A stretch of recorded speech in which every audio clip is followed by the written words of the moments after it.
प्यारे बच्चों, जय हिंद, गुड मॉर्निंग। आशा करते हैं आप सभी स्वस्थ होंगे, मस्त होंगे और अपनी अपनी पढ़ाई में व्यस्त होंगे।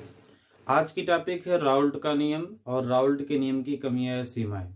तो राउल्ट का नियम क्या है, राउल्ट का पूरा नाम क्या है, सबसे पहले तो ये देख लेते हैं। राउल्ट का पूरा नाम है फ्रांकोइस मैरी राउल्ट, जिसे हम संक्षिप्त में कहते हैं एफएम राउल्ट।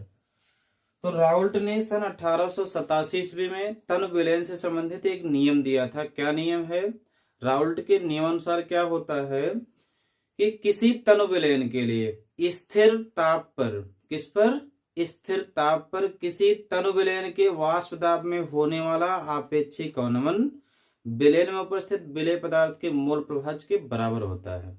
एक बार पुनः आप सभी ध्यान दें कि स्थिर ताप पर किसी तनु विलयन के वाष्प दाब में होने वाला आपेक्षिक अवनमन विलयन में उपस्थित विलेय पदार्थ के, विलायक के नहीं, किसके? विलेय पदार्थ के मोल प्रभाज के बराबर होता है। चलिए लिखते हैं इसको हम। आप लिख लेंगे राउल्ट के नियमानुसार। उसके बाद क्या करेंगे, डबल इनवर्ट कामा के अंदर स्थिर ताप पर, स्थिर ताप पर किसी तनु विलयन के वाष्प दाब में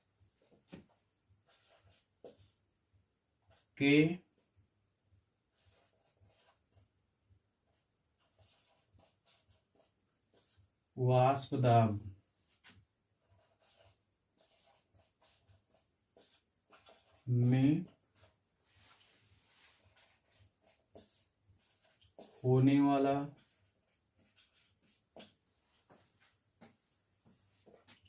आपेक्षिक अवनमन,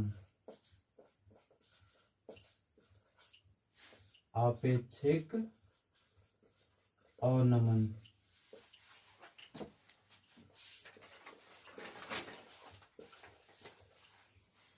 विलयन में उपस्थित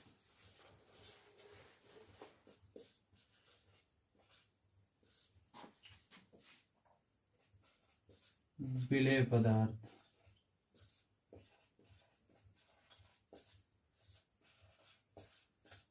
के मोल प्रभाज, विलेय पदार्थ के मोल प्रभाज। मोल प्रभाज को मोल अंश या मोल भिन्न भी कहा जाता है। तो विलेय पदार्थ के मोल प्रभाज के बराबर होता है।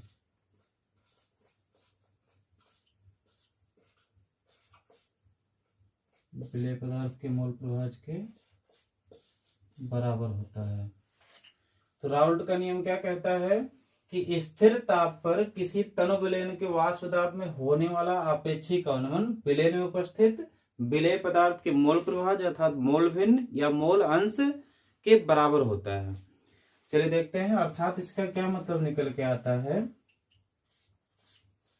अर्थात यदि विलेय पदार्थ का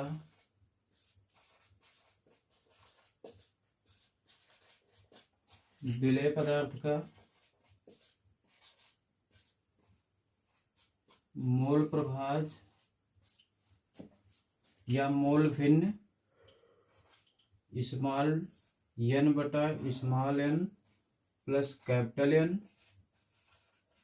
तथा विलयन के वाष्प दाब में आपेक्षिक अवनमन, तथा विलयन के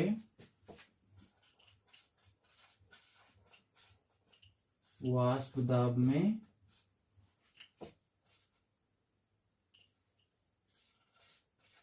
आपेक्षिक अवनमन,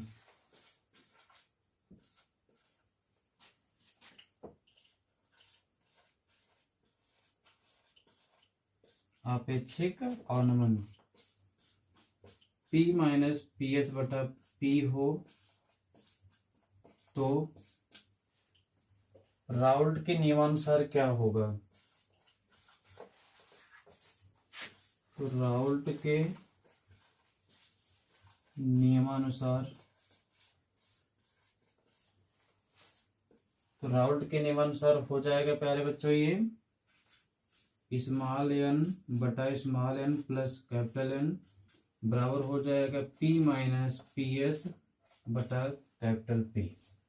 ये हो गया राउल्ट के नियम के अनुसार आपकी परिभाषा होगी। ये राउल्ट का नियम हो गया। राउल्ट के नियम में क्या होता है हमने आपसे चर्चा की, एक बार फिर से आप सभी ध्यान दें कि राउल्ट के नियमानुसार स्थिर ताप पर किसी तन विलयन के वाष्प दाब में होने वाला आपेक्षिक अवनमन विलयन में उपस्थित विलेय पदार्थ के मोल प्रभाव के बराबर होता है।